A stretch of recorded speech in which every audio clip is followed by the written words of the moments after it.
सध्या सोशल मीडियावर हा काळा झेंडा इतका व्हायरल का होतोय आणि लोक त्यावर स्वतःचे मेसेज का लिहितात? यामागची खरी गोष्ट ऐकून तुम्हालाही आश्चर्य वाटेल. पहिल्यांदा हा फोटो पाहिला तेव्हा अनेकांना वाटलं ही तर AI ची कमाल असेल, पण नाही, हा फोटो पूर्णपणे खरा आहे. 1 जुलै रोजी एंजेला आणि एव्हॉन या जोडप्याने न्यूयॉर्कमधील एम्पायर स्टेट बिल्डिंगच्या सर्वात उंच शिखरावर चढत हातात एक मोठा काळा झेंडा फडकावला. पण त्या झेंड्यावर कोणतेही आंदोलन नव्हतं, तर लिहिला होता शांततेचा एक सुंदर संदेश. जेव्हा प्रेमाची ताकद सत्तेच्या मोहावर मात करेल तेव्हाच या जगाला शांततेचा खरा अर्थ समजेल. आणि त्या क्षणी शेकडो फूट उंचीवर उभं राहून एव्हॉनने एंजेलाला लग्नासाठी प्रपोज केलं. हा क्षण कॅमेऱ्यात कैद झाला आणि काही तासातच हा फोटो जगभर व्हायरल झाला. आता या फोटोला AI ची नवीन जोड मिळाली आहे.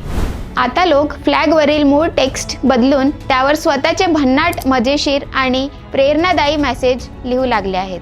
आणि हाच फोटो आज सोशल मीडियावरील सर्वात मोठ्या ट्रेंडपैकी एक बनला आहे. आता एक प्रश्न तुम्हालाही, या काळ्या झेंड्यावर तुम्ही एकच संदेश लिहायचा झाला तर तो काय असेल? कमेंटमध्ये नक्की सांगा.